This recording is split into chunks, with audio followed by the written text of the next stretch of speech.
When two people bite a dog, it makes news and it becomes headline. Three people, three constituencies or four have fought.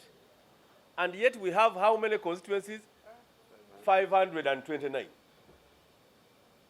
We are handling those areas. Why is it joint campaigns good? We want the family of NRM to talk together, to move together, to show the public that we are together. Villagers live together, bury every day. They don't have problems. Politicians go and divide them into camps. So the campaign is to try to bring back the family unit of the mass party. NRM is based on the Aristotle model of the family. If you read the Aristotelian philosophy of the family, the village, the family should be a product of good manners. All of you here are products of families. If your families did not tutor you, you don't expect a university lecturer for 45 minutes to make you good mannered.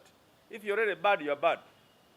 So we want that family connection, unity, and symbioism, so that they work together, so that they will even accept that when we move, this person looks like he has more voters than me. And when the results come, you don't pick an axe or a panga to cut people.